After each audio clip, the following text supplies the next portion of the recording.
Hello, Night Nation. I'm Trey Strelko, joined by Adam Eaton. Welcome in to Sons of UCF Live. Adam, what is the color of this shirt tonight? This is green, Trace. I mean, look, I've been trying all different kinds of colors. I was standing before. Nothing seems to be working, so I'm trying a bit of a slump buster here. Sitting this week, different color shirt on, hat I haven't worn in a while. I'm trying something here to maybe get some positive mojo as the Knights traveled to Lubbock to take on a tough Texas Tech team. Let me ask you this. We got about an hour-long show. How much time do you want to spend talking about that Houston game? Anyway, Trey, so this upcoming Saturday, look, I mean, there's you send these you send a recap to all of us, right? And you typically have like one key word, and your word for this one was grounded. Grounded at the space game. I think that's the perfect word to describe what happened in UCF's 30-27 loss to Houston. The offense, despite some short fields, despite 4 turnovers, seemed grounded at times until the last minute when it was ungrounded for a period of time and then got grounded again. It was definitely a tough space evening for us in Night Nation. And it doesn't get any easier this weekend in Lubbock, Texas. Andrew Cherico has our story, our one big thing. One big thing. It's difficult to talk about one big thing when so much has gone wrong. After a heartbreaking loss to Houston in the Bounce House, Coach Frost met with media on Monday and used the term embrace the struggle. And he related it back to his first stint at UCF when things weren't going so well either. We're doing the right things. If I panic and change, then we're starting over. We got to stay the course. We got to battle through. I remember in the first time I was here, they were booing McKenzie at the bowl game and wanted me to take him out, and he just kept battling. And then the next year, he's a hero. I walked off the field yesterday, and some student was yelling at me. You got to go through those things if you're going to get it to a point that everybody wants it. We love to use the term things aren't getting any easier for UCF, but in reality, things are about to get a lot harder for the Knights as they go on the road to face number 6 ranked Texas Tech.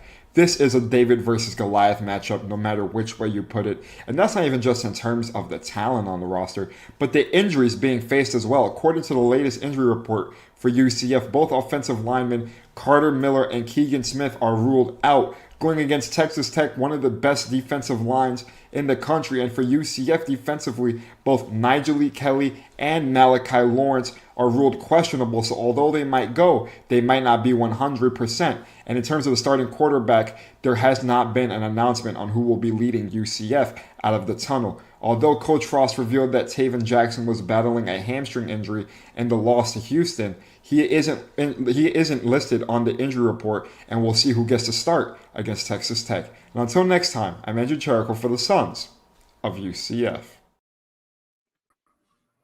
Yeah, nothing hard about this one. UCF 24-plus point underdog. Yeah, look, it's going to be a test against number 8 Texas Tech. But Trace, can I present to you the theory?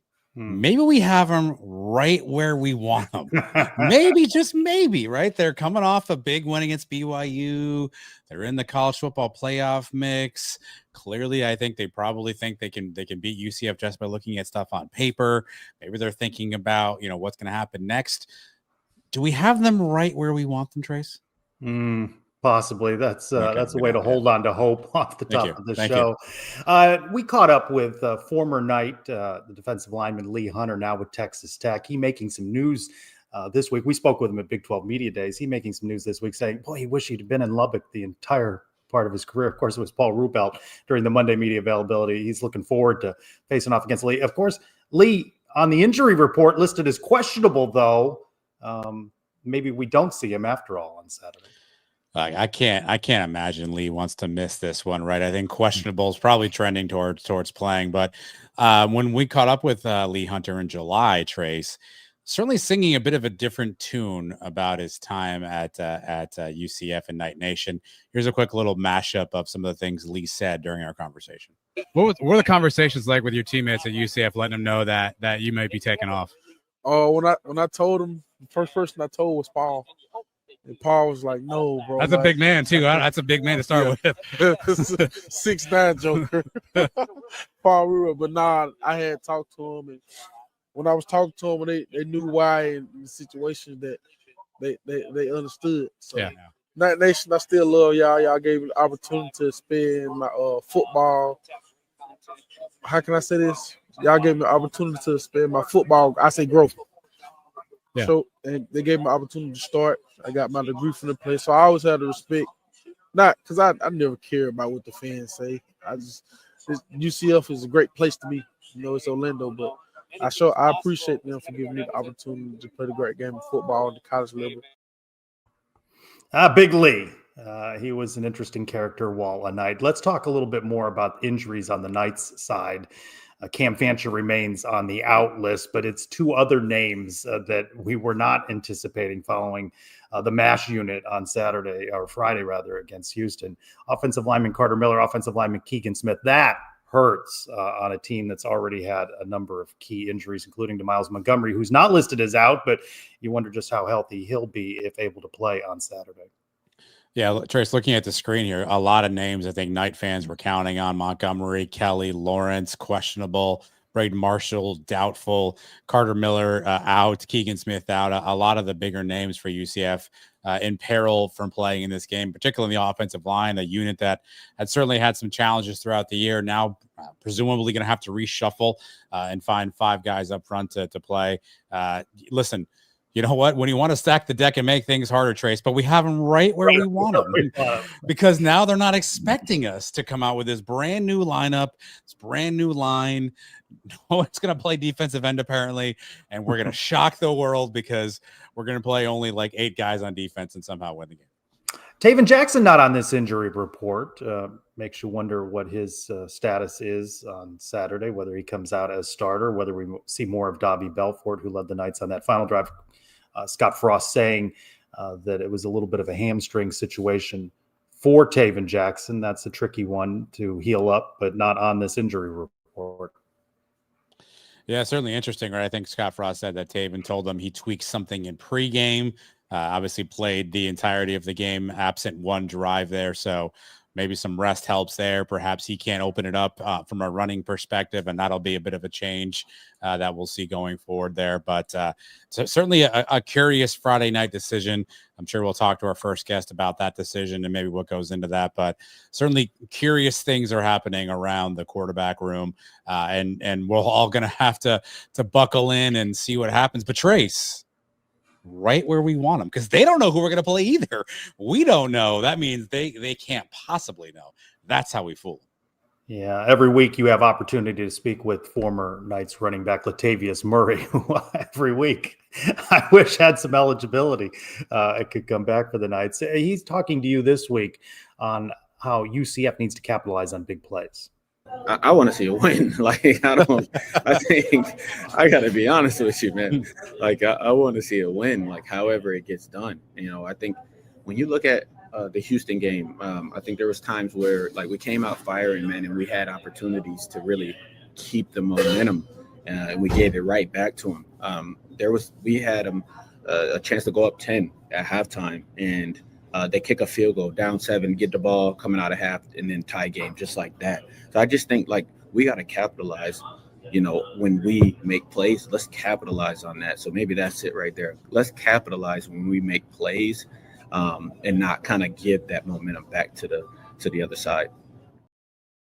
Just a snippet of your conversation, you sporting the blue pullover in that particular clip. Yeah, that's a hoodie. That's a work acquired hoodie there. But again, look, Latavius has some really great insight, both about what you saw on Friday. And I think the other thing that you want to hear is, you know, the thing that struck me, Trace, is after the interception happens, and we can all debate that play. Should he have been in? Should we have thrown that? Should we have kicked a field goal? You can debate all that all you want.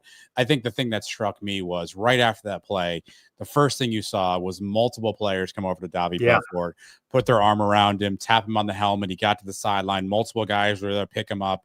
And I asked Latavius about that and what that kind of shows you about this team, where you have a kid like Dobby who comes in and plays his heart out. Something bad happens in the way they pick him up. I think you want to hear that. So go to Knights247.com to hear that. But I thought that was a touching and really maybe one of those moments that you'll remember in a couple of years as hopefully this thing takes off the way Scott Frost wants it to take off. you talk about rebuilding a culture. As soon as that ball lands in Houston hands, you saw a bunch of guys going to pick Davi up. I thought that was a really cool and poignant moment, and maybe encapsulates just how close this team hopefully really is overall. Well, let's talk about the state of the now 4 and 5 Knights with former longtime assistant coach Paul Lounsbury. Coach, welcome back in to Suns Live. Good to see you. Thank you, Trace. Good to see you. Good evening, Adam.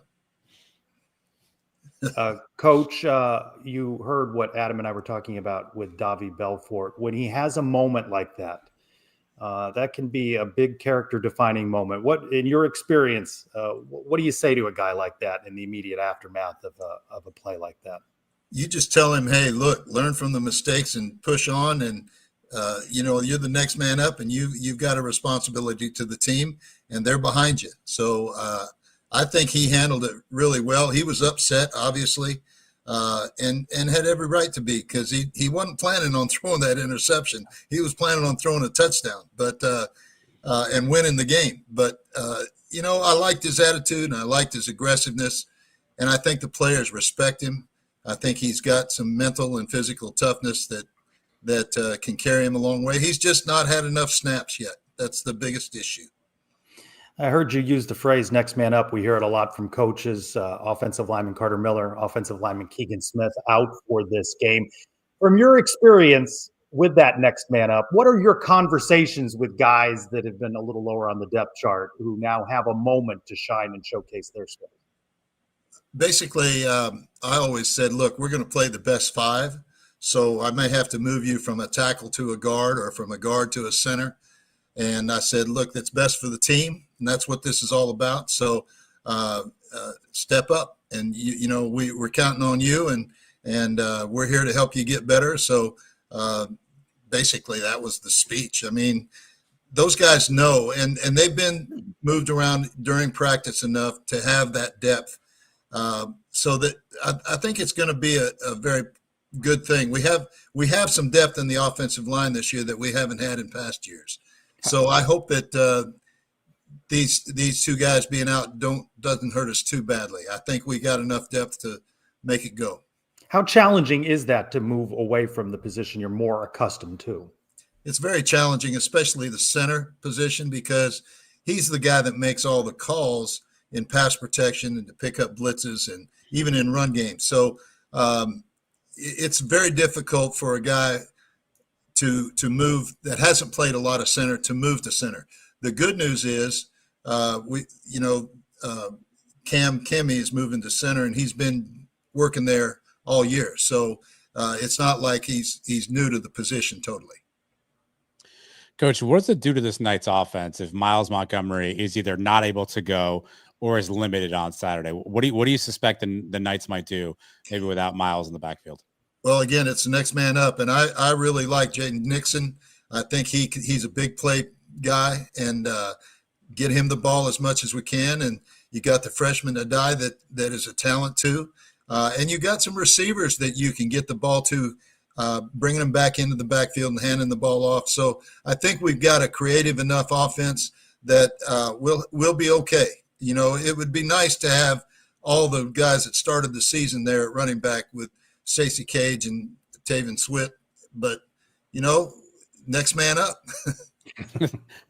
Coach, let's talk a little bit about quarterback play. Taven Jackson had a really good game against West Virginia. The next 2 games out, a QBR of 20, and the next game a QBR of 9. Certainly seems like a couple of tough contests for Taven Jackson. What are you seeing when you watch Taven play? He really throws a pretty ball. He's got capability of being very good, and he's shown that at times. It's just been inconsistent, and he's got to play more consistently for us to win. So he has a lot of talent. He's coming back again next year, so he's got the ability to make it happen. He's just got to be more consistent and sometimes stay in the pocket a little longer and hang in there and throw it, look downfield and find those guys, because we've had some guys open down there that he hasn't been able to see. Coach, I'm going to assume maybe he's had a lack of confidence, right? Lost some confidence after a couple of rough starts. As a coach, how do you get that back for a player, for a quarterback? How do you help kind of rebuild that confidence? Are there things you do in the game plan, things you do in practice? How do you get Taven's confidence maybe back up to where it needs to be? The number one thing for a quarterback is, especially in the passing game, that he has to feel protected. He has to feel comfortable in the pocket, and he hasn't all the time, whether it's been his fault or somebody else is missing a block, whatever. So what you have to do is make him feel comfortable. So if that takes using a back or a tight end to chip and to help protect him with a little more maximum protection, or moving him outside the pocket once in a while, or making it tougher for the defense to get a beat on him, I think, and quarterback runs too can help. I think all of those things can help him feel more protected. But with any quarterback, I don't care who it is, in the passing game, he has to feel like he's got protection. And if he doesn't feel comfortable back there, then you got issues. It may get lost a little bit because of the way the game ended, but Philip Dunham won a game, 3 interceptions. That's a program record, and it includes the pick 6. He had a night. He had a great night. It was awesome. And really, the defense overall has played very well throughout the season, and they're still playing well, and they've had some injuries too. But I really like what our defense has done so far, and hopefully we can stand in there and stop Texas Tech a little bit, because they're a very talented team, offensively and defensively. As you think back to fall camp, preseason camp, even spring camp, what most surprises you about what you've seen from the defense as it's played out over the course of the season? They've been more consistent, I think, than we've had in the last couple of years. I think I really like the way they fly around to the ball. I think we've got guys that can run in the secondary, and most of our linebackers can run pretty well too. And I think that has helped us a lot in most situations. Coach, 24-point underdog UCF finds itself as they head to Lubbock. I mean, we mentioned all the injuries that are out there. Texas Tech obviously ranked 8th in the nation. If I put you in front of the team right now and had you give them a speech about what to do, what would you tell the guys about this contest on Saturday, and maybe a way to think about how their mindset should shift as they head to Lubbock? Well, we have a chance to make a big noise by going out there and beating Texas Tech. And we're capable of doing that if we play very well and consistently. So that's what we have to do. We have to go out there and give it our best shot. And if we do it really well, we can make a huge noise, not just in the Big 12, but in the playoff picture too. So it's an exciting opportunity. And like you said, we got them right where we want them. They're overconfident. So, the players will play loose. They'll be ready, I think, and they know what's at stake. We got to win 2 more games to get to a bowl, and they want to go to a bowl. So this would be a great one to win and kind of prove ourselves to any bowl teams or bowls that want to pick a team. So I'm excited about this opportunity, and I think our players are excited about the opportunity. I know the coaches are too. They know that if we play our very best, we'll have a shot. I'm glad you're coming around to my line of thinking, Coach.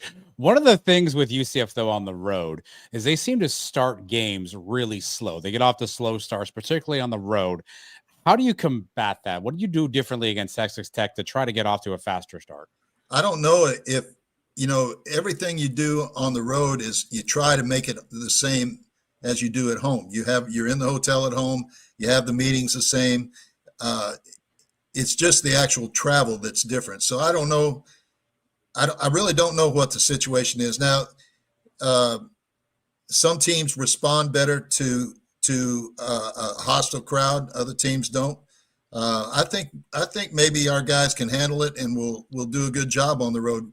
We need one, that's for sure. So I don't think they're intimidated or anything like that. I think I really don't know what it is. If I knew, I'd tell somebody. It would make a difference. But call Coach Frost. Yeah, absolutely. Yeah, don't tell me. Tell him. Yeah.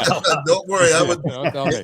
And let me tell you, if he knew exactly what it was, he'd do something about it too. I think you try to do all the things as similar to what you do at home on the road, and I think that's what they've done, and that's what we always did. And sometimes you have teams that play better on the road, sometimes you don't. But when you look throughout all the Power Four conferences, most teams play better at home than they do on the road. You have an outlier, one or two teams that'll have a better road record than home record, but very rarely. When you have 16-team leagues, you have 14 of them probably that are going to be a better home record, or at least as good at home as on the road.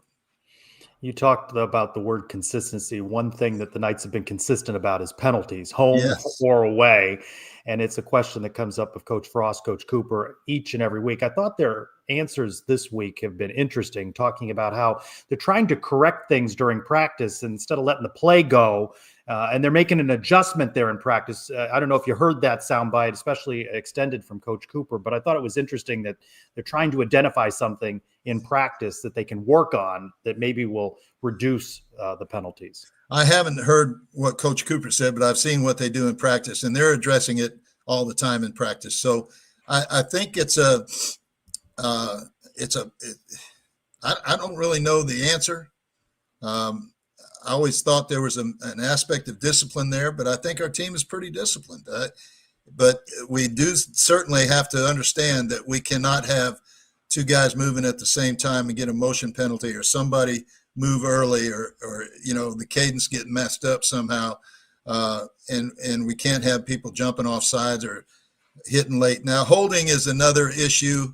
We've gotten some holding calls at bad times, and holding can be a bad penalty or it can be a good penalty depending on the situation. It's not a good penalty normally, but if it's a bad penalty, if it's because somebody's not moving their feet well enough or not getting in the right position. But those other guys on the other side have scholarships too, and sometimes it's going to be a battle. And the thing I really like about our team, and it showed again in Houston, is we're a physical football team, and we played physically in the line of scrimmage, both sides of the ball. And that's an encouraging thing. So we do have to eliminate those foolish penalties, both on the perimeter and in the line. But I really like the physicality with which our team played, and they fought physically. And that's a big thing. We've talked a lot about culture and family, and Coach Cooper was talking about, you just can't light into these guys. You got to teach them. And I just keep thinking to George O'Leary, I'm not saying he didn't have a culture of family, but I think he might have lit into guys. I mean, there was one year UCF was amongst the top 4 or 5 in the country in least penalized teams. I mean, there was a discipline under his watch. There is. There's different types of discipline. And I like the way Coach Frost and his staff are teaching our players. That's the number one form of discipline to me, is that the players know that you care and that you're trying to make them better. And if they know that, they'll do a lot for you. So that's what I like, and I'm seeing that with Coach Frost and his staff, both sides of the ball. Coach, let's end on this. The reported payroll for Texas Tech is quite high. A little bit higher than UCS. Could you have ever imagined in your career seeing millions of dollars sloshing around on player salaries? No, and it'd be like this. No, it's a surprise. And Texas Tech had a unique opportunity this year because the cap didn't go into effect until July 1st. So they spent a lot of money before July 1st. So that wouldn't have to count against their $20.5 million, and they have a lot of money there. So it's a unique thing that this year that I hope is going to be a little more balanced in the future for UCF and for other teams too. But again, it's a surprise, and it's really makes things a whole different landscape in college football, and not in a good way. But I think. If somehow things get leveled out a little bit, it'll be good. I just don't know how they're going to police it, really. As Adam has been saying, there's a chance, right? We've got him right where we want him. That's our mantra. Absolutely. We got them overconfident, that's for sure. Coach Paul Lounsbury, we appreciate you, and thanks for being with us again this week. Thank you, Trace. Thanks, Adam. Thanks, Coach. Go Knights. Charge on. Charge on, Coach. What do you make all that? The disparity in the payrolls, it's just a lot to overcome. I mean, this is a Texas Tech team that's gone all in, and they think they have a chance at winning a national championship, and maybe they do. I mean, look, so far that gamble has paid off, right? They're ranked 8th in the country, right? They're in the college football playoff discussion. So I don't know what the ROI evaluation on this would be from a dollars and cents perspective, but it certainly looks like it's paid off. And I guess at some point you just kind of become numb to it. Like I think in 2021, 2022, this was all like, what are we doing here? Right. But here we are now. It just feels like this is more and more the norm. I'm more curious what's going to happen in future years. Coach, lended voice to it there with the pre-cap and the post-cap rules. How does this change those situations? Does this level the playing field? I think that's something, over the course of the spring and the summer, Trace, we should dive into here at the Suns and find some experts to help us understand how does this work now in the sort of the pre and the post collective-ish environment, and what does that look like for teams? Because Texas Tech found a loophole. They have the means, they have the ability to do something, and they went and did it. And right now, again, you can't argue the results that they're seeing on the field. Now, there's still a bunch of football to be played, but 10 weeks to 11 weeks in, I mean, it looks like they made a pretty smart decision in terms of their strategy of how they want to fund their football program. Well, this is not the highlight of the Big 12 schedule this week. UCF at Texas Tech, a lot of other contests going on. I'm going out on a limb there. Let's check in on the Big 12 with our guy, Jeff Allen. Texas Tech holds down the top spot in the conference with a 6-1 record. BYU, coming off their blowout loss to the Red Raiders, and Cincinnati are tied for the second spot, a half game back at 5-1. Those teams have a matchup looming a week from Saturday, by the way. Houston has the third position at 5-2, while Utah and Arizona State sit another half game back at 4-2. On the gridiron this Saturday, we have Oklahoma State hosting Kansas State at noon on ESPNU. Arizona travels to Cincinnati in the little noon kickoff on FS1. Arizona State hosts West Virginia at 1 o'clock on TNT. UCF squares off against the league leaders Texas Tech at 3:30 on Fox. Baylor entertains Utah at 7 o'clock on ESPN2. And Big 12 After Dark has TCU at BYU at 10:15 on ESPN. On the bye this week are Iowa State, Kansas, Colorado, and Houston. With your Big 12 Minute, I'm Jeff Allen.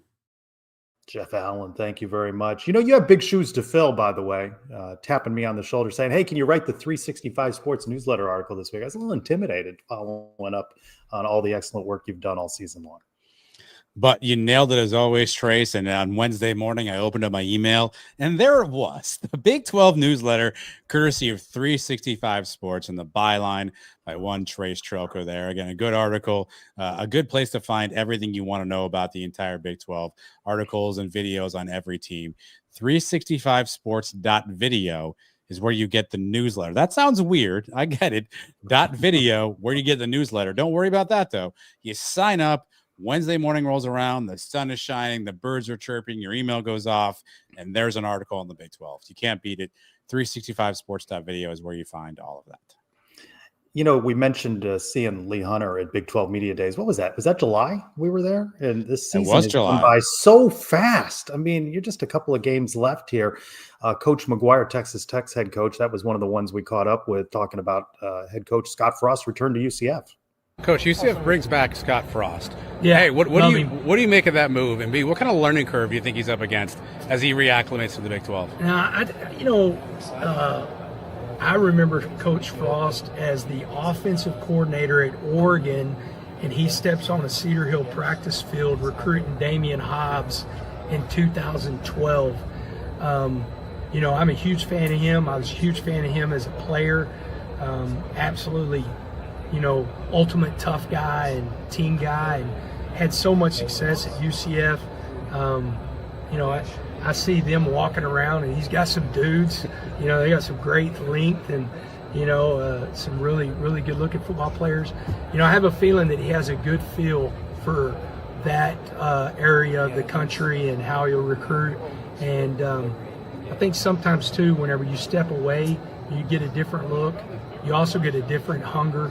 I imagine he's got a chip on his shoulder to prove that he's still a really good coach. We haven't been talking about that chip on the shoulder lately, have we? Who's Damian Hobbs? I want to know more about the guy Coach Frost was recruiting there. I haven't seen that. It's interesting, Trey. We've got what 3 coaches left. Do we play the Gundy sound next week? Yes. Oh, yeah. Okay. Look to the cookie. Yeah. Okay. Just making sure. I don't know what we do with the Oklahoma State sound because we don't. We're playing. All the coaches that we spoke to at Big 12 Media Day were super, effusive in their praise of Scott Frost and what they thought he can do. And it's funny to listen to that now. And at Media Day, just to refresh everybody's memory, UCF brought Paul Rubel, Nigel Kelly, Kelly Lawson, and Miles Montgomery. And Coach McGuire says he's got some dudes. And at that time, we were like, man, we got some dudes. And here we are later. We need a few more dudes. Yeah. Do you think Coach McGuire will be the Big 12 Coach of the Year? Do I think Coach McGuire will be the Big 12 Coach of the Year? Who are your contenders? I mean, Willie Fritz has done a good job. Satterfield in Cincinnati's turned him around. Certainly all the money at Texas Tech, not quite the same for others. Sataki had to deal with losing a quarterback, which happened not long before Big 12 Media Days, right? That was a big story there. I would have Joey McGuire as the top of the medal stand right now. I think Kalani Sataki has an opportunity to get there. And I do think Willie Fritz has an opportunity. That was a team not many people were expecting to do well. Clearly they figured something out there. So I do think Willie Fritz probably is a guy who may find himself in that contention at some point. We're not Texas Tech fans, but what do you think is a satisfying season for Red Raider Nation? You got to get to the Big 12 championship game, right? That's a given. You got to get there. You got to win that game. Well, now that you're sixth in the college football playoff rankings, I mean, everything's right in front of them. You say we aren't Texas Tech fans. Red Raider Trace, if I remember correctly, according to Eric Lopez. Let's not do that. Yeah, listen, I think the amount of money you invested, I think the expectation is likely that they need to be in the Big 12 title game, right? I don't think you invest upwards. I think if you Google right now, Google will tell you $28 million. Whether that's true or not, I don't know. But Google's AI algorithm tells you $28 million. If you invest that, I think you're expecting to be in the Big 12 title game at minimum. So, I mean, we'll find out when we have Albie's logging in here in a few minutes to chat with us, Trace. But we'll find out what his perspective is. But I suspect that it's championship game for them or bust in the Big 12. And if not, I don't know what happens next. But I suspect that's where they want to be. Big 12 championship or bust. You mentioned Eric Lopez had another exciting edition of Around the Kingdom this week. I don't think he threw that Red Raider Trace barb out at me, but here's a clip from this week's show.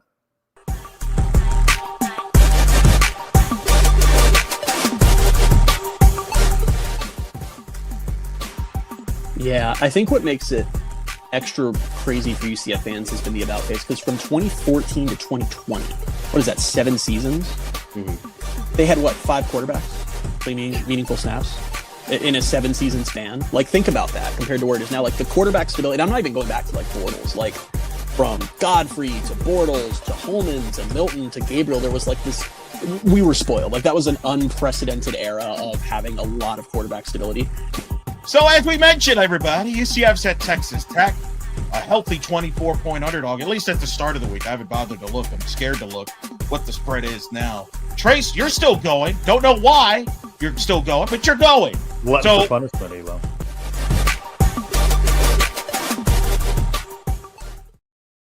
Yeah, I'm still going, and it seems like air travel may be a little bit better for that Friday morning flight. Getting stuck in Lubbock. I mean, there's how many flights out of Lubbock are there for you if that one doesn't pan out? Well, let us ask our guest now, Albie Shore, from the Tortillas and Takes podcast, part of the 10-12 network. Albie, welcome into Sons of UCF Live. What does my flight situation look like? You have your pulse on the Lubbock. First of all, how dare you? Okay, we got flights, dang it. All right. I had a flight in out of Rochester, Minnesota the other day, and that might be the tiniest airport I've ever been to. But we got some flights, you know what I mean? Now you might have to pass through Dallas a little bit, you know what I mean? Might have to pass through some other spots. We got some flights, all right? All the airlines run through Lubbock, you know what I mean? Except for the broke boy ones like Spirit, but all the other ones, we got it. We're good.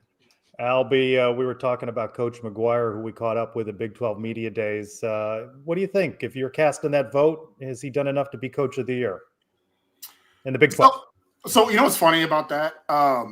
I would say yes, right? Obviously, I'm biased, but I would say yes. But I would say this. Prior to this year, Joey is kind of both from our fan base as well as myself, to be honest, and external media, really hasn't got a credit for anything. I think a lot of the view that the standard view of Joey is that I know people that think he's not a good coach. And then this is all just, the nature of the money spent and the talent. You can't coach talent that's this good, or you can't negatively coach talent this is good. But I will say this. I think one thing that is lacking in the Joey Maguire discourse is he has been great, even prior to this year, when it comes to developing talent, right? Jacob Rodriguez was not Jacob Rodriguez 3 years ago. Ben Roberts coming on the scene the way he has, right? He's been here the entire time. John Curry's been here this entire time. Davion Carter, the way he's gotten better.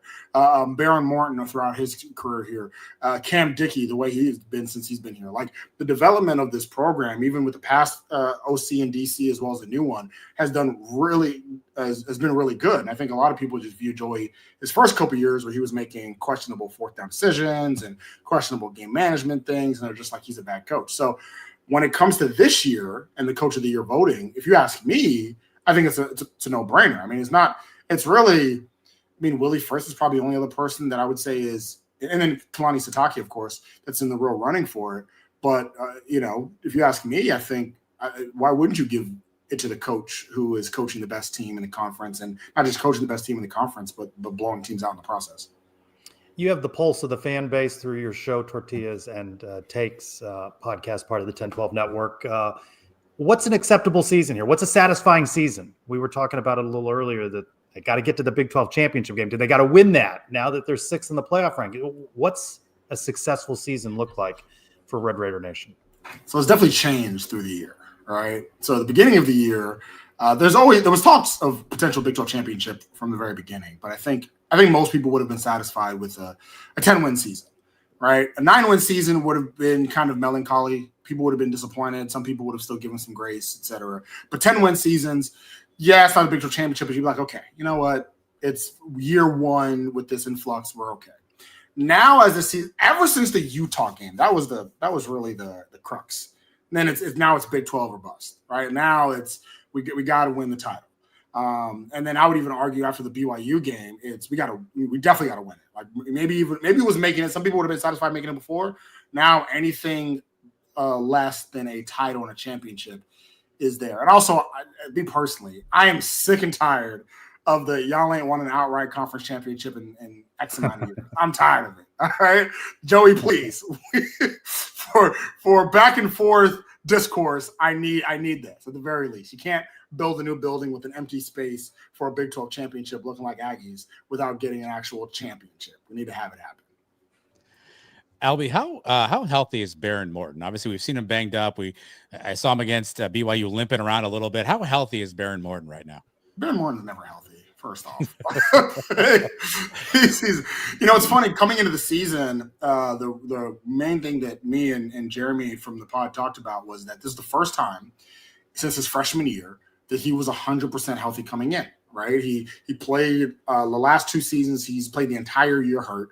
Right, last year, even though he played every single regular season game, which he's the first Red Raider quarterback to play every single regular season game since 2017. By the way, that was just last year, which is insane. But though he did that, he was hurt every single game, right? So we were excited that this year, not only he had a really minor surgery, he was only out for a little bit in the offseason, but he had a full offseason, actually was 100% coming into the year, and then game 2 gets hurt. And so it is what it is. He's just going to be hurt his whole life at this point. If you ask me how healthy he is, the answer is still not really. He's still probably going to be limping around. I actually think it's been that his strain is one that is continually ongoing, and it never really went away. And so he's not 100%, nor will he ever be. But he hasn't been 100% his entire career. So as long as he is 70 and above, he's good, and I'd probably put him at that good 75-80% coming in this game. Albie, what is the strength of this offense? If you had to kind of describe the thing this offense does best, what is it? Definitely running the ball inside. I think it's funny because we got Howard Sampson from North Carolina in the offseason, so I was excited to have a dominant left tackle. And I was very excited for that. And Howard Sampson's been good. I'm not denying he's been good. But what we've seen this year is the interior line has been great. And not only interior line has been great, Cam, mind you, I think a lot of people forgot that Quentin Joyner, USC transfer, was supposed to be the starting running back this year. He gets hurt, gets torn ACL in fall camp.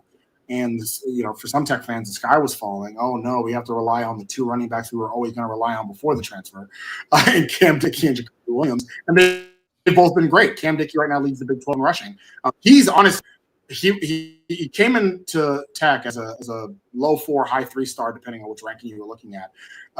And people were excited about him, but his freshman year, he made some mistakes, right? Missed some blocking assignments, wasn't always consistent. And so there was some worry coming into this year of how good he would be. He's been incredible. I would not have predicted how good a season Cam Dickey is having at the beginning of the year. He's been great, but a lot of that has been not just his ability to power in the middle and then have that breakaway speed at the end. That's been how the interior line has been able to really open up some gaps and allow him to go. The better our run game is in the game, the more that Baron Morton kind of relaxed back there. Like most Big 12 quarterbacks, when he gets to pressing, that's not the type of quarterback that we want Baron Morton to be. And so when he kind of can see the field, let it open up because of the run game, that's when we're at our best. So definitely some interior runs will get us going. One loss this season at Arizona State. What happened in that game? And is there anything from that loss that may show a little bit of an Achilles heel for Texas Tech? You didn't have to bring that up, man. I thought we were doing good, man. We were doing a good job. We were just going down the line. Arizona State, it's for one, the Big 12, nobody goes unscathed. Like it don't matter who you are.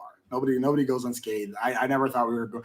I hoped we would go undefeated this year, but I didn't actually think we would. It was a question of which game would it be. And going into the Arizona State game, I detailed out 3 games that I was nervous about. Sorry guys, this one wasn't one of them, but it was at Arizona State, at K-State, and then home against BYU. And those are the 3 games I listed as the games I'm nervous about. And sure enough, Arizona State gave me a right reason to be nervous. I will say, coming into the game, Behrens doesn't play. So he doesn't play in that game. So that hurt. And I think Tech fans and Big 12 fans realized how important Baron Morton is to Tech. I think after the Utah game, some people had this belief that, it's actually Will Hammond's show now. But Baron is a veteran, five-year senior quarterback for a reason, right? He does not make mistakes. And so some of that, it just took a long while for Will Hammond to get going, not having the continuity with the receivers. The play calling was very questionable as well, and you can chalk it up to maybe Matt Leftwich not necessarily knowing the right ways to get Will Hammond involved in the game. If you ask me, way too many quarterback runs, right? And so I think there were some problems there offensively. Defense, and I know this was the game that they gave up the most points, but they really kept us in the game for most of it. There's only so many times, so long you can stay on the field before you kind of the levee breaks a little bit. And not only we're aware of that here in Orlando. we know that one. Yeah, exactly. Well, and not only that, but I will say, and it's funny because Arizona State may be the only team that can do this. I can only think of a few teams in the conference that can do this, but they did what I said maybe the only way you can beat Texas Tech. The defense, which is quick, short, fast throws to talented receivers, right? So you got to have. You better watch out on Saturday. You just described the UCF offense. I don't know if I described the UCF offense, but I don't. They had Sam Levitt, they had Jordan Tyson, and they were able to just take the D line, take the front 7 out of it by just those quick out throws. And really attack our secondary, which I don't think our secondary is necessarily weak, but they're definitely not the strength of this defense. And so that's really, that combination really helped. Do I think if Baron Morton would have played, we would have won? You never know. I probably, but we don't play the if-ifs game, right? And so either way, Arizona State played a good game, and they gave it their all because after that, half the team got injured and was like, you know what, that's that game took it out of us. So Tyson ain't been back, Levitt ain't been back, so. Is this a championship defense? Yeah. Yes. Full stop. I assume you're talking national championship. I think the Big 12 championship, no question, no doubt. I actually do think this is a national championship level defense as well. Recently, I've started looking at Tech, which probably for the first time in my journalism, podcaster, whatever career, looking at Texas Tech from a national landscape. I've never done that. Last time Tech was in a national landscape, I was in college. So back in 08, 09. Right.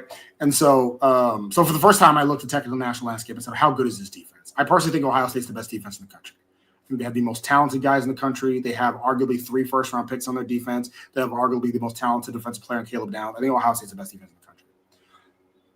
I can make a strong argument, a very strong argument, Texas Tech's number 2. I think we have the best linebacker in the country. I think we have the best edge rusher in the country. And I do think we have the best rush defense in the country. And I'll put that up against anybody.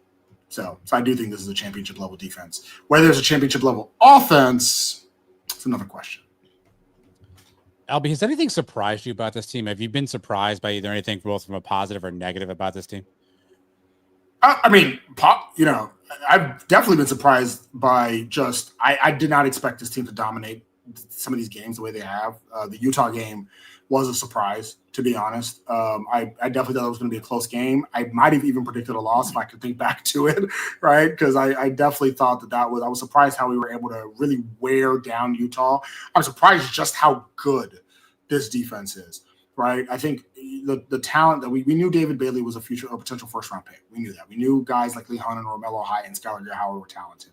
But just how much? I mean, Romello Height goes from a day 3 pick to a first-round pick. Right. We knew that Rodriguez was a preseason Big 12 player, the defense player of the year, but now he's looking at, he's on a Manti Te'o level, as far as some of the stats, some of the things that he's doing overall. Bryce Pollock, those questions of whether he'd even start. Now he's one of the top guys in interceptions for the conference. So just the level of how good this team is. I think coming into the season, I believe I predicted this team to be a 9-3, 10-2 team. Right. I actually picked Kansas State to win the conference. Wrong there. But so I'm not coming in, ho ho high like Texas Tech is. I try to be a fairly realistic person, and so the fact that they are able to not just win these games, they're not winning it. And this is kind of a dig to BYU, but not really. They're not winning it BYU style. They're not beating Colorado by a small margin. They're not beating Arizona in overtime. They're destroying every team in their path, and that is something that I never would. I never would have guessed any Texas Tech team in my entire life would be as dominant as this team currently is. So yeah, I mean, the 08 team wasn't this dominant. If we're being honest, the 08 team was winning games. They were doing well, but they weren't this dominant. It's actually pretty incredible. I'll be Jacob Rodriguez, Lee Hunter show up on the injury report as questionable. Do you have any sense whether or not they're going to play, or do you think that's just, hey, we needed to put somebody on the report, so why the hell not? That ain't real. They missed the practice rehabbing, so let's go ahead and put them on questionable. They're gonna play. First of all, Jacob Rodriguez is gonna play. That's whether Lee Hunter only comes in for a quarter and because some things happen in the game that maybe Texas Tech is up by a whole lot in the first half, maybe not. I'm not saying that not happen. Probably will, but or anything like that. But they're both gonna play. There's no doubt in my mind about that. So yeah, no, they're Jacob Rodriguez got a couple more forced fumbles to make, so we can back up this Heisman campaign. Do you have any data on how much tortilla sales have tumbled in the Lubbock area as a result of some Big 12? Let me tell you something. You want to know how I know the tortilla sales have tumbled? So many brands, including HEB and Mission and all these, have tweeted that it's not a crime to buy our tortillas because they're feeling the effects. All right. They're feeling the effects. Are you allowed to bring them in? Are you allowed to bring them in? So you've never been allowed to bring them in. But they came in, but they got in. They came in. That's why we always say, if you have a friend that goes to Tech that will tell you, never eat the tortillas, right? Because they're not allowed to be in. So you have to question how they got in the first place, right? Exactly. Yeah. So they were never allowed to be brought in, but it at first, like when I was in school, we didn't really throw tortillas like that back in late 2000s, early 2010s.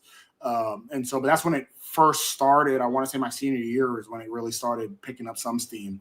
And it was a little bit more heavily guarded because you can't bring food inside, right? That was the whole rule. So that's where tortillas fell in line. Then as it became a tradition, it was like more of a, it's okay type of thing, even though it wasn't allowed. I will say that whole rule about it, wildly, idiotically stupid. I think it's outrageous. Joining us now, Brett Yormark.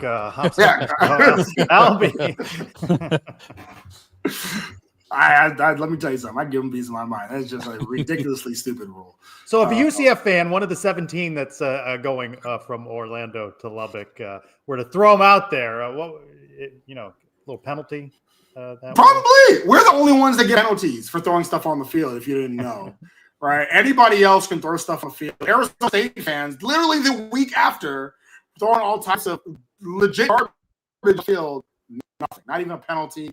No fine, no nothing. But heaven forbid it's a tortilla and your Mac may do a live execution on Twitter just because of it, right? You could legitimately, there's nothing stopping a UCF fan from trying to get 15-yard penalty by throwing some tortillas. That's a terrible idea. Terrible thing. Have you considered a name change for your show? We have not got the cease and desist yet. That's what we're waiting on. And so we're all waiting for that. We all want the cease and desist. That's right. So yeah. I'll be sure. Tortillas and Takes podcast, part of the 1012 network. We appreciate you being with us on Suns Live. Absolutely. Thanks, guys. I really appreciate y'all having me. Thank you, Albie. It's nice to be good-natured when your team wins most of all of its games, and probably going to be good in men's basketball too. Man, I miss the fun days when we were good and we were having fun with stuff and we knew we were going to beat teams. And it's interesting the way this conference kind of goes, right? And every year maybe a new team kind of pops up, and it's kind of fun to see. But enjoy the ride, Texas Tech. It's always fun. Well, what was fun? Men's basketball destroying Florida A&M 97-60 to improve to 2-1, and Nick Williams has our basketball minute. UCF men's basketball got their first dominant win of the season, beating the Florida A&M Rattlers 97-60. They move up to 2-1 on the season, but the common issue that haunts this team is turnovers. 16 against Hofstra, 12 against Vanderbilt, and then 16 again versus FAMU. Head coach Johnny Dawkins knows that they have to focus in on this before their first major road test. For me, it's the type of turnovers. We have to do a better job of having unforced turnovers, which means you can turn the ball over at times. It's a tough game, and there are a lot of things happening out there. But you want to make sure that if you do turn it over, it was they really created the turnover. Unforced turnovers, really, they didn't really create it. You maybe tried to do a little too much, or you maybe forced the play, and you turned the ball over. And so those are the ones that we really want to avoid. UCF will face the Texas A&M Aggies in College Station Friday at 8 p.m. I'm Nick Williams. This has been your Sons of UCF Basketball Minute. All right. Thank you, Nick. Meantime, about the same time, women's soccer hosting an NCAA tournament game against Maine. That's at 7 o'clock at the UCF Soccer Complex. Jan Perez has been covering them all season. Caught up with head coach Tiffany Roberts-Sahadak. I'm just extremely proud of our team. We set goals from the very beginning, like every team does, but we've taken them in smaller chunks, like I told you in preseason, and just to see it all come to fruition feels so good. What do you think of that driving interview from Coach Sahadak? Where's she going? I have a lot of questions that are nothing to do with the actual soccer team after I watched that video. We are a soccer school. Men's soccer defeats Kentucky to advance to the Sun Belt Championship. Of course, that sport is in the Sun Belt. Big 12 doesn't offer men's soccer. They will face Marshall. A couple weeks back, Knights lost to Marshall 2-0. The game-winning goal by Drew Hansen. We hear from him courtesy of Andrew Gregg. I think I say it before pretty much every game. I think I said it before the last game, and probably Georgia Southern, that I think the team that shows up and wants it more and that fights more is the team that's going to win. Like Jen said, we suffered against Marshall. We had to suffer for periods of the game last night. So I think that if we show up with the right mentality, then our quality will be able to come through. But I think that's what's most important. Sunday at 1 against Marshall. Renewed rivalry with Marshall. Remember that back in the day. I do. Always a fun time. The monsoon, the Byron Leftwich battles there. It's always fun time to have a Marshall win. Crazy stuff happened after that game too, Trace, against West Virginia. There was a fight in the stands, people pushing each other around. Hopefully it's a little more civil when the Knights get to town against Marshall. A couple more news and notes. Volleyball got swept at Cincinnati. They had defeated Iowa State at home, and that was a ranked team. Hard to make sense of the inconsistency there. At West Virginia Friday, and then return home against number 8 Arizona State on Wednesday. Women's basketball 1-1 following a 66-64 loss to Charlotte. They host FIU Tuesday, 11 a.m. Some sort of kids out of school event there at the arena, 11 a.m. How did we lose to Charlotte? I don't know. But nonetheless, 1-1. Time now for the mailbag. So it's a mailbag. So what? So what? Do you know whose mailbag that is?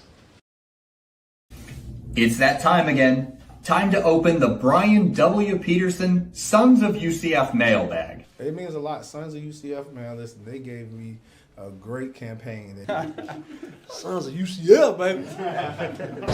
Hi, fellas. Love that. At UCF Knights win. I find it funny when the national media mentions Texas Tech, the first thing they say is they talk about the money spent on the roster. Yeah, and so did we for parts of the show. You don't hear that as much about Ohio State, Alabama, Georgia. What's the deal? How dare Tech try to spend and compete?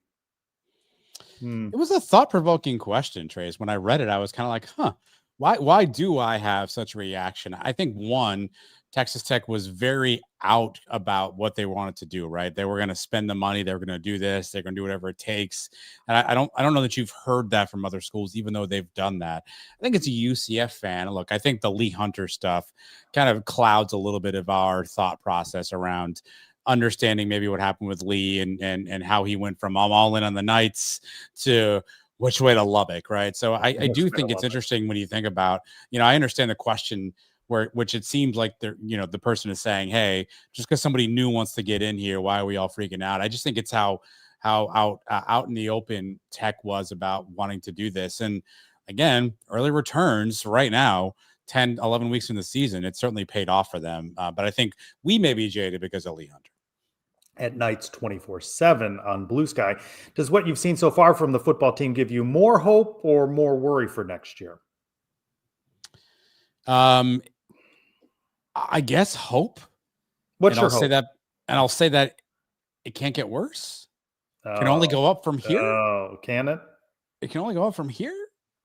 We got him right where we want him, Trace. No, this is the right where we want him. That was the Texas Tech portion of the show. We got him right where we want him. What gives you more hope besides that? It can't get worse. I mean, this is a 4-win team. Last year's was a 4-win team. Yeah, look, I'm not saying I have a lot of hope, right? I think a couple things I would lean on. One, you hope that Scott Frost and that staff learned something throughout this season they can take into next year, right? They figured something out. They kind of got their nose bloodied a little bit, and they can go back and say, okay, we've got to do this differently. One more year of building a culture, building a foundation.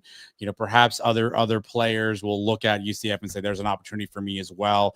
I think with Frost coming back, maybe there was a lot of unknowns. I'm not saying he's proven anything yet, but I got to hope just a small uptick at that point in time. And, certainly a new opportunity to go back and figure out how you want to, maybe readdress this roster, coaching staff, whatever. I think Scott Frost built it on the fly. Now he's got a little bit more time, maybe to be more strategic. Let's see if he can make the right decisions, though. I guess that's where the jury may still be at.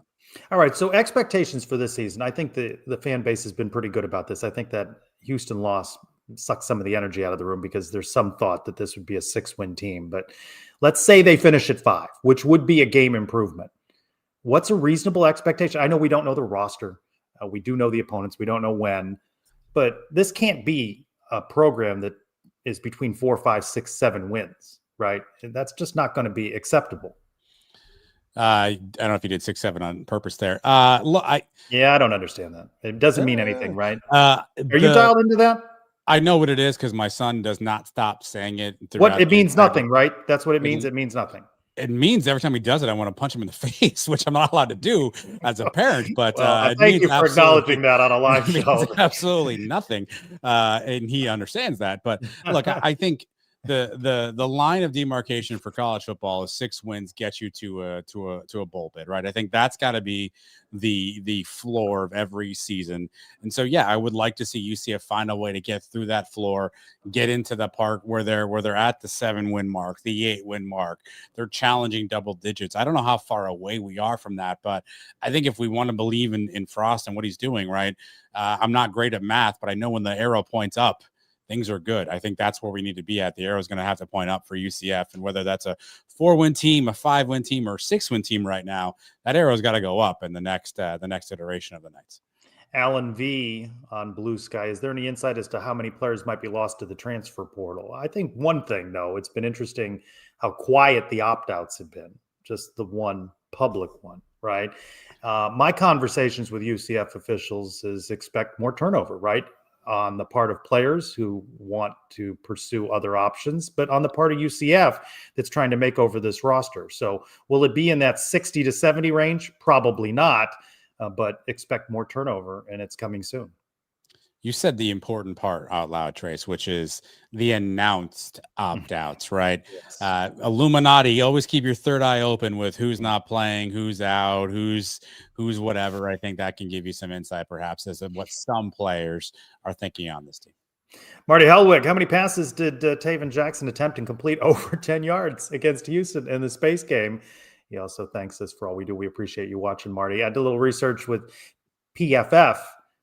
Marty, here's your answer. He was 0 for 2 for more than 20 yards. It happens. 2 for 6 from 47 yards on passes 10 to 19 yards. 3 for 9 for 23 yards. 1 interception on short passes of 0 to 9. He was tremendous, though. 10 of 10 for 66 yards on passes behind the line of scrimmage. So that's the key to the offense. Just throw it behind the line. Well, I think it's a great question by Marty, and I appreciate it. I think there may be an angle, Marty. Marty may have an angle there. Great job on your research. And you just wonder, is this by design in terms of what Scott Frost and Steve Cooper and Mackenzie Milton think that Taven Jackson and this offense can handle? There's only 2 passes of more than 20 yards. Like, is Taven missing a read? Are they not calling that? Do they not have the receivers to run that? I mean, yes. DJ Black seems like a great specimen. He's just out there getting cardio these days. So what's the game plan? And is this by design that, if my math is correct, 19 passes went 10 yards or fewer for UCF on Friday? That can't be an accident. That's got to be a game plan situation. You wonder, why is UCF taking that approach? There's something clearly that they're not comfortable with offensively, and 19 balls behind 10 yards. Without a great running game, it's not going to be a lot of recipe for success, particularly if you're not going to block on the outside. We heard a lot about no block, no rock. Trace, I haven't seen a lot of block, nor has there been a lot of rock distributed to the wide receivers. Maybe something to read into that. Yeah, but if you bench everybody that doesn't do what they're supposed to do, who's left? I almost feel like Scott Frost is at the point with the press conference where he just wants to shout to you all, "We're just not any good." I feel like he's just on the cusp of just like, hold on though. He said this could be a 6-3 team if a couple of things had gone their way. Do you feel like this is a 6-3 team you're watching? Well, there's a whole thing. If my aunt had a whatever, she'd be my uncle kind of thing, right? Like, look, you can certainly look at every game and say there's a play here, a play there, right? If it goes differently, the result's different. Every team in the country can do that, right? I think you are, Bill Parcells, you are what your record says you are, right? Right now, UCF is a team that has 4 wins, and they're a team that can't close games, a team that's not consistent. You can flip a play or two and be at 5 or 6 wins, I guess, if you want to, but you're not. And the reality is, I don't know that you can talk that way until you actually are able to pull that off and be a team with 5, 6, or 7 wins. I'm going to pair these next 2 questions. So we talk about quarterbacks at Golden Knight _2. Is it time to move on from Taven going forward? His performance has been abysmal, competing with Jefferson and DeNovo for worst quarterback. Whoa, you censored that question, my friend. I see what he called him. Continue. I did censor. Should we focus? He's asking, should we focus on high school quarterbacks since the transfer quarterback has been a bust for several seasons? And Robert, at 2 letters, 2 words, is it Davi time? Where are we? We talk about this every week. I'm not even so much thinking about where we are as where we were coming out of preseason camp, where Scott Frost said, well, they all do things. And, and then Cam Fancher was named starting quarterback. And we were all like, are we really that far removed 9 games in? A lot to unpack with these questions. I think it's clear to anybody who's watched the last couple of games. It feels like Taven is taken a step back, and whether that's injury, whether that's play around him, whether that's any number of factors that you and I aren't aware of, it just feels like we saw some really good stuff at against the West Virginia. We saw some good stuff against North Carolina. Everything in between that has really kind of been a bit of a clown show, if you will, in some respects. So something is clearly happening there. Is Davi the answer? If Davi was the answer, he would have been playing weeks ago, right? Can he provide a spark? If that's what you want from the team, and you say, we just need a bit of a spark, we need something different, a different skill set. Maybe he's not your prototypical quarterback, but maybe he could just give us a spark offensively. Sure, right, fine. Give him a run. The definition of insanity, right, is doing the same thing over and over and expecting the same result, a different result. That's what you're going to get from Taven. You want to try something new and roll the dice with Davi. Great. I think if he would have been the guy, he would have been playing before this. I think he's been in this position for a reason, hasn't got a ton of reps in practice all year long. What did Scott Frost tell us, Trace? I have 3 quarterbacks I feel good about, not 4. The 4th he always forgot about was Davi in that conversation. I don't know why that is. Maybe Davi hasn't gotten reps. Maybe Davi just needs more time.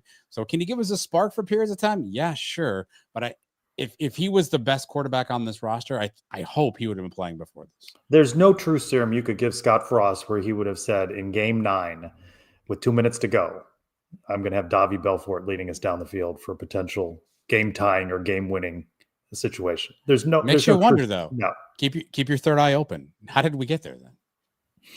In fairness to these quarterbacks, they have really been injured all season long, right? I mean, somebody's been hurt every week, right? Sure. Yeah. Look, it's not been a great season from an injury perspective. I don't know that we ever see Cam Fancher and Ja'Cory Brown and on a field of play again at this point. So yes, you could certainly say that, but it seemed like it was doomed from the start, and we were all wondering what was going to happen, and it hasn't really ever gotten any better from that point around. So if Davi's your answer, great. Let's roll with it. Let's see if we can get some little mojo, a little magic out there. You know, what's interesting is that Scott Frost at various points has said, you need to be a little more creative, especially those 3 goal line plays against Kansas, right? But then when you ask him about being more creative, he talks about how the team's not ready to be creative and what you actually need to have any chance in Lubbock, besides the letdown that Texas Tech may itself want to experience, right? May experience. Is you need to be creative. You're going to have to do something. You can't just run up the middle, right? You're going to have to do something to be creative. I suspect Scott Frost knows very well what he has on this team and is trying to find ways to put it together and get it on the field and make it look like a product. And I think there are probably certain things that he's just not going to talk about publicly about this team and tell us. But I think he's trying each week to find ways to get this team to the right spot. But there's clearly deficiencies in certain areas. There's clearly opportunities for us to get better. Penalties are one thing, execution's another. And I think each week is a bit of a coin flip, but we got him right where we want him, Tracy. Yeah. That's the theme of the show. Davi had a chance to have an unbelievably electric moment, though, right? That would have been just tremendous with that Space Game crowd. You were in the crowd for that one. It was an electric atmosphere in the bounce house.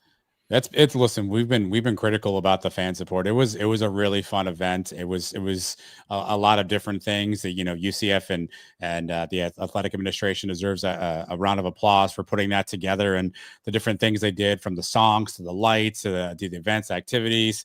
It certainly was a place to be. Would have been better with a win.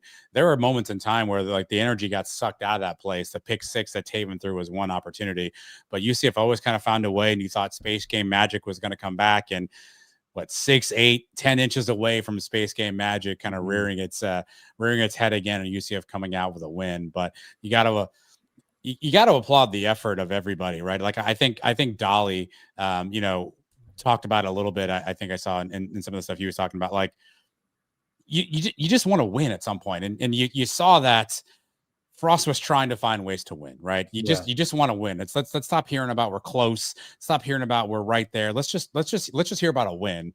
And it didn't work, but Frost gave and wanted to give UCF an opportunity to win the game, and just 6-8 inches further, and maybe we're talking something different. Knowing that they have to win 2 of 3 with Texas Tech and BYU on the road, he really was trying to win, right? He didn't want to settle for a field goal. I mean, we can second guess it because it didn't work, but he wanted to close it out. It could have been a really I'm not saying program defining, but it would have been an electric moment on this season. Well, look, Trace Trelko, videographer, took a great video. No, terrible videographer. The play was open. He had Dwayne Thomas at a point. Like, the play was open. If it's thrown maybe a little bit sooner, a little bit further, the play is there. It's a good design. Maybe it's the right call with that coverage that Houston on. I mean, he throws that a hair sooner, Trace, based on the video I saw that you posted. That's a touchdown for Dwayne Thomas. So it's right there. It's for the taking, and it could have easily worked out in that favor. Would you have liked to seen him interfere? Speedy to maul a guy. I asked Latavius Murray that on our conversation that you can find on Nights 247. And again, I've never played at that level. You've never played at that level. Latavius's take was, hey, it's really hard to stop full speed and get back and try to do something. Like, would he have wanted to see that? Sure, but it's really hard at that moment with the things moving that quickly to do that. But would it have been great had Dwayne Thomas had the ability to do that? Sure. Yeah. At Dolphin416 asking, how many of our recruits for next year are set to enroll early, get started in the spring? I asked Andrew Cherko, who writes as well for Nights 24/7, if he could work on that a little bit more and see if we can have a better answer for you on next week's show. So it really depends on who signs, Trace. Let's all not listen. I know there's a lot of commits, right? But nothing is official until pen meets paper. So I don't know that it's even really appropriate to kind of project that out right now. Well, but Andrew messaged me, of course, that Dante Carr has been public about his intent to sign. But again, until there is a sign. Third eye open. Yeah. Mary Ashbaugh 6. Mary, hi, Mary and George. What are your offseason moves? What offseason moves would you like for us to make to build the team up? Yes. Yeah. Look, there's a lot of things that still need to be done, but he has more time to do it. And theoretically more money than would have been in place a year ago. We've got to find a way to continue to fortify the offensive line. I think you've got to find a way to maybe go grab a receiver or two. And listen, I think we're back in the same boat we've been in for the last couple of seasons. You're going to have to figure out quarterback. I don't know if Taven Jackson is the guy. I don't know if Duffy Belfort is the guy. One or three of the high school commits, who of those are signing? Can you throw a true freshman into this mix? You've seen it happen, but is that the right thing to do? I still think you have questions at the quarterback position. And punter. We need to do a punter, by the way. Is next year's quarterback on this roster? Starting quarterback? No. Let's set the over-under 1.5. How many of the quarterbacks are on the spring camp roster from this year's team? Take the under. That's 9 quarterbacks over 2 seasons because Brock Hansel got in a little bit of action. Take the over. Yeah. All right. Thanks everybody for your questions. And it is that time for what's up. I think you're up. Did you fill? I am up, Trace. By the way, Alumni Hall, 4100 North Alafaya Trail. Did you go when you were in town? AlumniHall.com. Trace, I never miss an opportunity to go to Alumni Hall. You want to check that out too, by the way. You can get all your UCF gear for your one wallet. Spot. Listen, you know us around here at the Sons of UCF. We're all about outsourcing our work, Trace. So I have outsourced our What's in the Box question, courtesy of New York Giants running back Cam Scatterbo. Trace, I want you to listen to Cam Scatterbo's Cam Scatterbo's question. Do you turn your head to eat a taco, or do you turn the taco for you? Are you dominant to the taco, or does the taco do you turn your head for the taco? So Trace, I know you don't use your hands to eat. No, as long as it's dry. I just don't like it. Cam's question is, when you eat a taco, do you turn your head to eat the taco? Or do you turn the taco I don't know. to come to you? I don't know. I don't know the answer to that question. What's your answer? I don't know.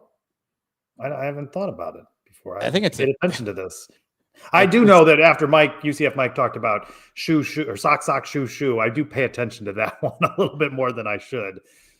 But I don't know about the taco. I think it's a matter of practicality. If you've got a taco, let's pretend this is the taco, and you turn the taco, things are going to fall out.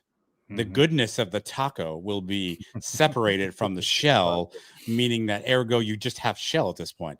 You have to turn your head in order to get the proper bite of the taco. So you can't, I don't know who's tilting the taco, I guess is really what I'm asking here. Who's like, oh, here's a taco, and then going this way. How the hell do you do both, Miguel? You're in the green room. I'm going to bring you in to ask this question. What do you, I don't understand both. Please type in more how that means. Dolly's tilting 45 degrees. I'm not good at math. I'm not quite sure how that works. Matt Dolan appears to be turning the taco. Robert only with hard shell tacos, only turning your head with hard shell. Soft shell. Is that a taco, Trace? When I say taco to you, what do you think? Hard shell or soft shell? I typically get soft corn shell tortillas. So when I say, hey, let's go out for tacos, I would get soft shell. What pops into Trace Troco's mind is a soft shell. See, I go hard shell there. Yeah, it's too messy. The hard shell tacos are too messy because they crumble. Miguel's doing a slight head tilt and a slight taco. You're doing too much, Miguel. You're way too young for that. You're doing too. Wait till you get older and you realize you don't have time for all this nonsense. And then you wake up in the morning, you got a crick in your neck, and you wonder. You turn your taco and you're like, "Where the hell is everything? It all fell out on my lap. What am I doing here?" Well, and what was the point of Cam? It's Cam Scatterbo because he's injured and he doesn't have anything to do all week. I love Cam Scatterbo. I actually love Cam Scatterbo, but I take injuries seriously. His brain is scrambled eggs. Like, you're just gonna get what you're gonna get from Cam Scatterbo, and I think that's somehow what comes up. What I find funny is he asked if you're dominant to the taco. I never heard that. That made me super uncomfortable when Cam Scatterbo asked if I'm dominant to the taco. I didn't know what that really meant. All right. Well, that is what's in the box. Listen, maybe you all can help us out there. We used to you send in mailbag questions to us. That's dangerous. Send in your what's in the box questions. Maybe outsource this. Trace and we got a lot of stuff to do every week. Are you really out of questions? You haven't been. I could make more if I wanted to. 12 videos I had to make this week for this particular program. One off of the all-time Sons of UCF Live record, by the way, of 13. And so we got a lot of stuff to do. So send us in your what's in the box questions to make another video I have to make. Great. But we'd happily take your questions so that we don't have. It's been a while since we got video questions too. I haven't been calling for that. We need to bring back video questions, so you have more videos. Does Trace eat tacos with a fork and knife? Oh, here we go. No. What's a taco? Are you a chicken guy? You a steak? You a beef? Yeah, I'm fine with chicken, steak, beef. Yeah, that's all good. Okay, yeah, you answer all of them. Okay, just answered everything there. What's going on the taco? We got lettuce, tomato, cheese, sour cream, lettuce, guac, tomato, cheese, guac. Yeah, I'm not big on raw onions. I'm not big on raw onions. No jalapeno. Why? What's wrong with jalapeno? Don't like them. Are you spice adverse? I am spice adverse. What's your level of spice that you're okay with? Mild. Medium salsa. We good? Medium, yeah. You know that's a rung above mild. You know that, right? Yeah. I'll taste it, and if it's too spicy, that's the end of it. So, but if mild, it just sort of fits my personality. Mild, not too spicy. Enjoy that. All right. I want to thank everybody for being with us on this week's Sons of UCF Live. Coach Lounsbury for talking ball with us as well. Albie from Tortillas and Takes, and all of you. And thanks for your questions. Thanks to the Sons Army of Interns for filling the show. Nick and Andrew and Jan and Andrew Cherico. Thank you all. And for Adam Eaton, I'm Trace Troco. Go Knights. Andrew. Going Andrew. Unbelievable. Alex Grinch, defensive coordinator. Thanks for watching Sons of UCF. He looked pained. Well, who asked him that? He looked pained to do it. He looks happier though. Hold on. Alex Grinch, defensive coordinator. Thanks for watching Sons of UCF. It's the last time. It's the last time that man smiled. He hasn't smiled since that video. I don't think he looked comfortable. He smiled when he's a big Cincinnati Reds fan, and the Reds were in the postseason, so he was happy that week. No, that's the last time that man smiled.